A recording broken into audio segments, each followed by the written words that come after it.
ನಮಸ್ತೆ ಎಲ್ರಿಗೂ. ಇವತ್ತಿನ ಈ ಒಂದು ವಿಡಿಯೋದಲ್ಲಿ ಇನ್ಸರ್ಟ್ನಲ್ಲಿ ಬರುವಂಥ ಫಾಂಟ್ ಬಾಕ್ಸ್, ಇದರಲ್ಲಿ ಈ ಎಲ್ಲ ಟೂಲ್ಗಳನ್ನು ಯಾವ ರೀತಿಯಾಗಿ ಬಳಸಬೇಕು ಅನ್ನೋದ್ರ ಬಗ್ಗೆ ತಿಳಿಸ್ಕೊಡ್ತಾ ಇದ್ದೀನಿ. ಮೊದಲನೇದಾಗಿ ನಾನಿಲ್ಲಿ ಕಂಟೆಂಟನ್ನು ಸೆಲೆಕ್ಟ್ ಮಾಡ್ಕೊಂಡಿದ್ದೀನಿ. ಸೊ ಇಲ್ಲಿ ಲ್ಯಾಂಗ್ವೇಜ್ ಅಂತ ಬರುತ್ತೆ. ಇಲ್ಲಿ ನಾನು ನೋಡಿ ಲ್ಯಾಂಗ್ವೇಜನ್ನು ಚೇಂಜಸ್ಸನ್ನು ಮಾಡ್ಬೋದು. ನೋಡಿ ಚೇಂಜಸ್ಸನ್ನು ಮಾಡಿದ್ದೀನಿ. ಸೊ ಅದೇ ರೀತಿಯಾಗಿ ನೆಕ್ಸ್ಟು ನೋಡಿ ಇದನ್ನು ಸೆಲೆಕ್ಟ್ ಮಾಡಿದ್ದೀನಿ. ಸೊ ಸೈಜಸ್ಸನ್ನು ಚೇಂಜಸ್ ಮಾಡಬೇಕಿದ್ರೆ ನೋಡಿ ಸೈಜಸ್ ದೊಡ್ಡದು ಚಿಕ್ಕದಾಗಿ ಕನ್ವರ್ಟ್ ಮಾಡ್ಬೋದು. ಸೈಜಸ್ಸನ್ನು ದೊಡ್ಡದು ಮಾಡಬೇಕಾದ್ರೆ ಫಾಂಟ್ ಸೈಜನ್ನು ನೀವು ತಗೋಬೇಕಾಗುತ್ತೆ. ಅದೇ ರೀತಿಯಾಗಿ ಇಲ್ಲಿ ಗ್ರೋತ್ ಫಾಂಟ್ ಮತ್ತು ಶ್ರಿಂಕ್ ಫಾಂಟ್ ಅಂತ ಬರುತ್ತೆ. ಗ್ರೋತ್ ಫಾಂಟ್ ಅಂದರೆ ಫಾಂಟಿನ ಸೈಜನ್ನು ದೊಡ್ಡದು ಮಾಡೋದು. ಸೊ ಇಲ್ಲಿ ಸೆಲೆಕ್ಟ್ ಮಾಡಿದ್ದೀನಿ, ಗ್ರೋತ್ ಫಾಂಟಿಗೆ ಅಪ್ಲೈ ಮಾಡ್ತಾ ಇದ್ದೀನಿ ನೋಡಿ. ಅದೇ ಶ್ರಿಂಕ್ ಫಾಂಟ್ ಅಂದರೆ ಫಾಂಟ್ನ ಸೈಜನ್ನು ಚಿಕ್ಕದು ಮಾಡೋದು. ನೆಕ್ಸ್ಟ್ ನಿಮಗೆ ಕ್ಲಿಯರ್ ಫಾರ್ಮೆಟಿಂಗ್ ಅಂತ ಇರುತ್ತೆ. ಸೊ ಇಲ್ಲಿ ಏನಾದರೂ ಚೇಂಜಸ್ಸನ್ನು ಮಾಡಿರ್ತೀವಲ್ಲ ಅದನ್ನೆಲ್ಲ ಕ್ಲಿಯರ್ ಮಾಡುತ್ತೆ ನೋಡಿ. ಕ್ಲಿಯರ್ ಫಾರ್ಮೆಟಿಂಗ್ ಅಂದರೆ ಮೊದಲು ಟೆಸ್ಟಿನ ಸೈಜ್ ಟೈಪಿಂಗ್ ಮಾಡುವಾಗ ಎಷ್ಟಿತ್ತು ಅದೇ ರೀತಿಯಾಗಿ ಕನ್ವರ್ಟ್ ಆಗುತ್ತೆ. ನೀವು ಹೆಡ್ಲೈನ್ಸನ್ನೆಲ್ಲ ಮಾಡಿರ್ತೀರಾ. ಸೊ ಹೆಡ್ಲೈನ್ಸ್ ಅನ್ನೋದು ಡಾರ್ಕ್ ಆಗಬೇಕು, ಅಂದರೆ ಹೈಲೈಟ್ ಆಗಬೇಕು ಅಂದರೆ ಬೋಲ್ಡ್ ಮಾಡಬೇಕಾಗುತ್ತೆ. ಸೊ ಇದನ್ನು ಬೋಲ್ಡ್ ಮಾಡ್ತಾ ಇದ್ದೀನಿ.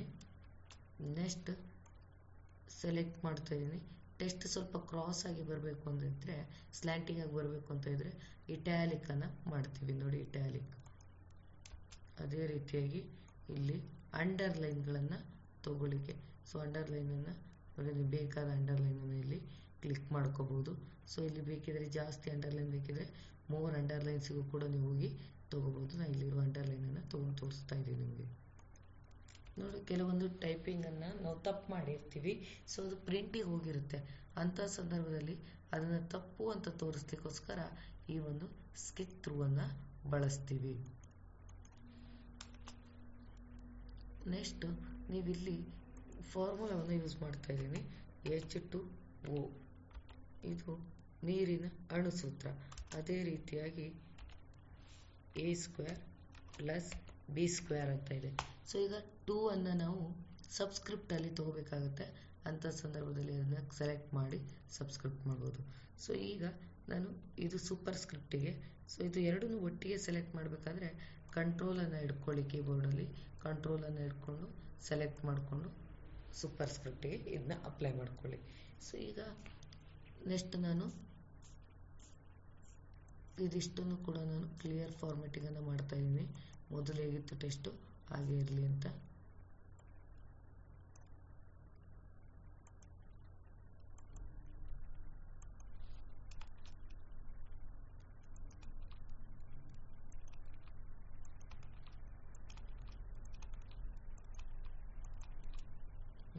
ಈ ರೀತಿಯಾಗಿ ಟೆಸ್ಟ್ ಇತ್ತು.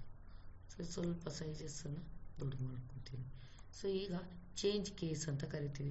ಚೇಂಜ್ ಕೇಸ್ ಅಂದರೆ ಟೆಸ್ಟ್ಗಳನ್ನು ನಾವು ಕ್ಯಾಪಿಟಲ್ ಲೆಟರ್ ಅಥವಾ ಸ್ಮಾಲ್ ಲೆಟರು ಅಥವಾ ಕ್ಯಾಪಿಟಲೈಸೇಷನ್ ಈಚ್ ವರ್ಡ್ ಮಾಡಲಿಕ್ಕೆ ಇದನ್ನು ಬಳಸ್ತೀವಿ. ಸೊ ಈಗ ನಾನು ಇದನ್ನೆಲ್ಲವನ್ನು ಅಪ್ಪರ್ ಕೇಸಿಗೆ ಹಾಕ್ತಾ ಇದ್ದೀನಿ. ಸೊ ಎಲ್ಲ ಲೆಟರ್ ಏನಾಯಿತು ಕ್ಯಾಪಿಟಲ್ ಆಗಿ ಕನ್ವರ್ಟ್ ಆಯಿತು. ಅದೇ ರೀತಿಯಾಗಿ ಲೋವರ್ ಕೇಸಿಗೆ ಹಾಕಿದಾಗ ಎಲ್ಲ ಲೆಟರು ಸ್ಮಾಲ್ ಆಯಿತು. ಹಾಗೆ ಕ್ಯಾಪಿಟಲೈಸೇಷನ್ ಈಚ್ ವರ್ಡ್ ಹಾಕಿದಾಗ ಫಸ್ಟ್ ಲೆಟರ್ ಕ್ಯಾಪಿಟಲ್ ಆಗಿ ಉಳಿದಿದ್ದೆಲ್ಲ ಸ್ಮಾಲ್ ಆಗಿ ಕನ್ವರ್ಟ್ ಆಗುತ್ತೆ. ಸೊ ಟಾಗಲ್ ಕೇಸಿಗೆ ಅಪ್ಲೈ ಮಾಡಿದಾಗ ಫಸ್ಟ್ ಲೆಟರ್ ಸ್ಮಾಲ್ ಆಗಿ ಉಳಿದಿದ್ದೆಲ್ಲ ಕ್ಯಾಪಿಟಲ್ಗೆ ಕನ್ವರ್ಟ್ ಆಗುತ್ತೆ. ಸೆಂಟೆನ್ಸ್ ಕೇಸ್ ಮಾಡಿದಾಗ ಸೊ ಎಲ್ಲ ಲೆಟ್ರು ನಾವು ಹೇಗೆ ಟೈಪ್ ಮಾಡಿರ್ತೀವಿ ಹಾಗೆ ಇರುತ್ತದೆ. ಸೊ ಹಾಗೆ ಈ ಟೆಸ್ಟ್ಗಳನ್ನು ಹೈಲೈಟ್ ಮಾಡಲಿಕ್ಕೆ ಟೆಸ್ಟ್ ಹೈಲೈಟ್ ಕಲರನ್ನು ಯೂಸ್ ಮಾಡ್ತೀವಿ ನೋಡಿ. ಟೆಸ್ಟ್ ಬ್ಯಾಕ್ಗ್ರೌಂಡಲ್ಲಿ ಕಲರ್ಸ್ ಬರ್ತಾ ಇದೆ. ಸೊ ನೆಕ್ಸ್ಟು ಇಲ್ಲಿ ಫಾಂಟ್ ಕಲರ್ ಅಥವಾ ಟೆಸ್ಟ್ ಕಲರ್ ಅಂತ ಬರುತ್ತೆ. ಸೊ ಸೆಲೆಕ್ಟ್ ಮಾಡ್ಕೊಳ್ಳಿ ಟೆಸ್ಟ್ ಕಲರ್. ನಾನು ನಿಮಗೆ ಹೈಲೈಟಾಗಿ ಕಾಣಿಸ್ಲಿಕ್ಕೋಸ್ಕರ ವೈಟನ್ನು ಕೊಟ್ಟಿದ್ದೀನಿ. ಸೊ ಇದಿಷ್ಟು ಕೂಡ ಫಾಂಟ್ ಬಾಕ್ಸ್ನಲ್ಲಿ ಬರುವಂಥ ಆಪ್ಷನ್ಗಳು. ಮುಂದೆ ನಾನು ಪ್ಯಾರಾಗ್ರಾಫ್ ಆಪ್ಷನ್ ಬಗ್ಗೆ ತಿಳಿಸ್ಕೊಡ್ತೀನಿ. ಅಲ್ಲಿವರೆಗೂ ಟೇಕ್ ಕೇರ್.